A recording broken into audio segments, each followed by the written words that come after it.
பொதுவாகவே சஷ்டி அப்படின்னாலே முருகப்பெருமான வழிபாடு செய்யணும் அப்படின்னு மக்கள் எல்லாருக்குமே தெரியும். இந்த தேய்பிறை சஷ்டி அப்படிங்கிறது எதுக்கு ரொம்ப ஸ்பெஷல்? என்ன வழிபாடு, என்ன வேண்டுதல் நம்ம இறைவன் கிட்ட வச்சா நமக்கு அன்றைய தினம் உடனே நடக்கும்? பிரம்மஹத்தி தோஷம் உள்ளவருடைய வீட்டில் சைவமாக இருந்து நாம் பூஜை செய்ய முற்படும் பொழுது எவரோ ஒருவர் அசைவ உணவுகளை உண்ண வேண்டும் என்ற பெயரில் சில ஒரு நாத்திக செயல்களில் ஈடுபடுவதற்கான வாய்ப்புகளை உருவாக்கி கொடுக்கும். இந்த பிரம்மஹத்தி தோஷத்தை அடியோடு அகற்றக்கூடிய சக்தி எதற்கு இருக்கிறது அப்படின்னா நம்ம தேய்பிறை சஷ்டிக்கு இருக்கிறது. மாந்தி தோஷம்னு ஒரு தோஷம் சொல்லுவாங்க.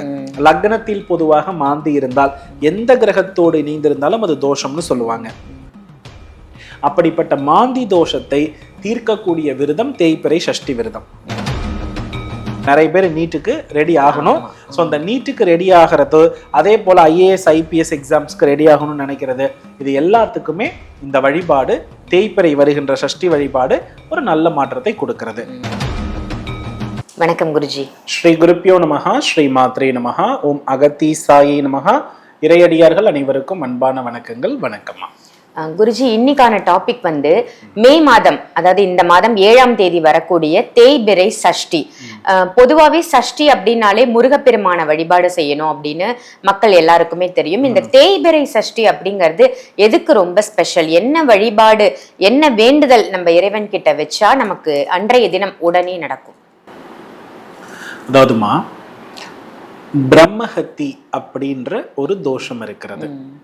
பொதுவா பிரம்மஹத்தி தோஷம் என்பது எதனால் ஏற்படும் அப்படின்னா, நம்மளுடைய பிறப்புகளிலேயே ரொம்ப அரிதான பிறப்பு மனித பிறப்பு. ஏன்னா நாம தாவரங்களாக பிறந்து புழுவாய் இருந்து எல்லாவுமாக இருந்து கடந்து கடந்து கடந்து கடந்து அரிதான மனித பிறப்பை நம்ம என்ன பண்றோம்னா எடுத்திருக்கிறோம். அப்படிப்பட்ட அரிதான மனித பிறப்பிற்கும் மனித பிறப்பிற்கென்று உதவி செய்யக்கூடிய ஜீவராசிகளை, அதாவது வாழ்வாதாரத்திற்கு உதவி செய்யக்கூடிய ஜீவராசிகளை வதைப்பதாலும் மனித பிறப்பிற்கென்று உருவாகக்கூடிய கருவினை அழிப்பதினாலும் ஏற்படக்கூடிய தோஷத்தின் பெயர்தான் பிரம்மஹத்தி தோஷம் என்று பொருள். இந்த பிரம்மஹத்தி தோஷமானது ஒரு மனிதனுக்கு என்ன செய்யும் அப்படின்னா, அகங்காரத்தையும் கோபத்தையும் அதிகப்படுத்தும். அகங்காரத்தையும் கோபத்தையும் அதிகப்படுத்தி தான் என்ற ஒரு மனநிலை அதிகம் உருவாகும். பிரம்மஹத்தி தோஷம் இருப்பவர்களுடைய வீட்டில் ஆலயத்திற்கு சென்றாலோ விசேஷ தினத்தில் வழிபாடு எடுத்தாலோ அன்று சண்டை நடைபெறும். அன்றைக்கு அந்த வீட்டுல என்ன இருக்கும்னா சண்டை வரும். பூஜை பண்ணக்கூடிய விசேஷ தினம் வரக்கூடிய அன்னைக்கு சண்டைகள் தான் வரும். பிரம்மஹத்தி தோஷம் உள்ளவருடைய வீட்டில் சைவமாக இருந்து நாம் பூஜை செய்ய முற்படும் பொழுது எவரோ ஒருவர் அசைவ உணவுகளை உண்ண வேண்டும் என்ற பெயரில் சில ஒரு நாத்திக செயல்களில் ஈடுபடுவதற்கான வாய்ப்புகளை உருவாக்கி கொடுக்கும். விசேஷ தினத்தில் முன்னோர்களுடைய மரணங்கள் நடந்திருக்கும். இப்ப உதாரணமா பொங்கல் அன்னைக்கு இறந்துட்டாங்க, தீபாவளி திருநாள் அன்னைக்கு இறந்துட்டாங்க, கோவில் போயிட்டு வந்தப்போ அவருடைய இறப்பு இருந்தது.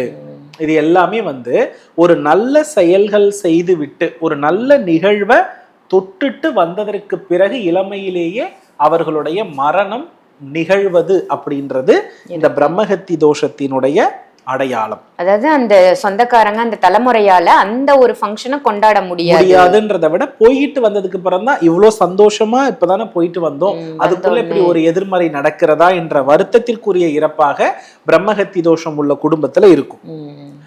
இதுதான் பிரம்மஹத்தின்னு சொல்றோம். இந்த பிரம்மஹத்தி தோஷத்தை அடியோடு அகற்றக்கூடிய சக்தி எதற்கு இருக்கிறது அப்படின்னா நம்ம தேய்பிறை சஷ்டிக்கு இருக்கிறது. இந்த தேய்பிறை சஷ்டியில பிரம்மஹத்தி தோஷம் சரியாகணும் அப்படின்னா அருகாமையில் சிவாலயத்தோடு தொடர்புடைய முருகப்பெருமான் சன்னதி இருக்கிறதா என்று பாருங்கள். அந்த முருகப்பெருமான் வள்ளி தெய்வானை சமேதராக காட்சியளிக்கிறாரா என்பதையும் பாருங்கள். சரியாக காப்பர்ல என்ன பண்ணணும்னா ஒரு வேல் வாங்கிக்கணும்.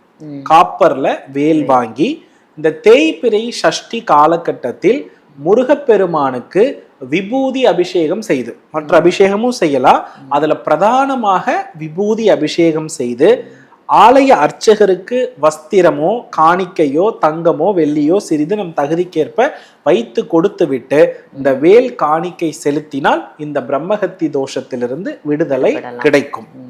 இத தேய்பிறை சஷ்டியில பண்ணிட்டு அதுக்கு அடுத்தபடியா அமாவாசை காலம் என்று ஒன்று வரும். இந்த அமாவாசை காலம் வரும் பொழுது சிவாலயத்தில் சகஸ்ராலிங்கம் எந்த சிவாலயத்தில் இருக்கிறது என்று பாருங்கள். அந்த சகஸ்ராலிங்கத்திற்கு பூரண அபிஷேகங்கள் செய்ய வேண்டும். பூரண அபிஷேகங்கள் செய்து ருத்ரபாராயணம் செய்ய வேண்டும். இந்த ருத்ரபாராயணம் செய்து சிவபெருமானை அபிஷேகித்து வழிபாடு செய்வதினால் உறுதியாக நம் கர்ம வினைகள் அத்துணையும் நீங்கும், பிரம்மஹத்தி தோஷம் விலகும். இத நம்ம முதல்ல வேல் கொடுக்கறது எப்ப கொடுக்கணும்? தேய்பிறை சஷ்டியில விபூதி அபிஷேகம் பண்ணி கொடுக்கணும். அது முடிச்சிட்டு அமாவாசையில சிவன் கோவில்ல இருக்கக்கூடிய சகஸ்ராலிங்கத்திற்கு சிறப்பு பூஜை பண்ணணும். இப்படி பண்ணும் பொழுது நம் பாவங்கள் உண்மையாகவே விலகும். அதற்கு அடுத்தபடியா பாத்தீங்க அப்படின்னா மாந்தி தோஷம்னு ஒரு தோஷம் சொல்லுவாங்க. லக்னத்தில் பொதுவாக மாந்தி இருந்தால் எந்த கிரகத்தோடு இணைந்திருந்தாலும் அது தோஷம்னு சொல்லுவாங்க. அப்படிப்பட்ட மாந்தி தோஷத்தை தீர்க்கக்கூடிய விரதம் தேய்பிறை சஷ்டி விரதம். இந்த தேய்பிறை சஷ்டி விரத காலகட்டத்துல முருகப்பெருமானுக்கு புஷ்பங்களால் அலங்காரம் பண்ணணும்.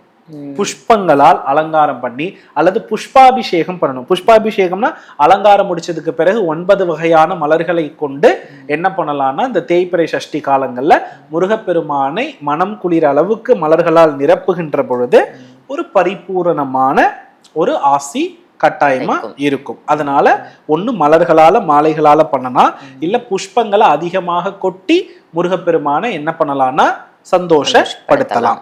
இது 2வது விஷயம் தேய்பிறையில செய்யறதுக்கான வாய்ப்பு.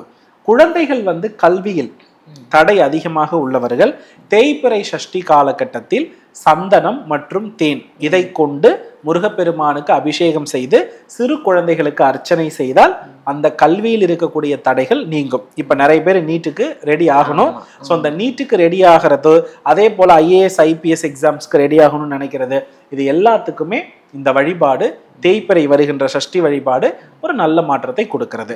ஆகையினால் அதை தாராளமா செயல்படுத்திக்கலாம். ஓகே, இப்ப இந்த முருகருடைய வேல் கொடுக்கணும் அப்படின்னு சொன்னீங்கல்ல குருஜி, அதுக்கு அளவு எதுவும் இருக்கா? அந்த முருகருடைய அவர் வச்சுக்கிற சைஸ்லயே கொடுக்கணுமா இல்ல சிறிய அளவுல கொடுக்கலாமா? நீங்க கொடுக்கக்கூடிய வேல், அதாவது முருகப்பெருமான் உங்கள் ஊரில் எந்த முருகனுக்கு கொடுக்க இருக்கிறீர்களோ அந்த முருகனுக்கு உரிய அளவில் வேல் கரெக்டா கொடுத்தா போதும்.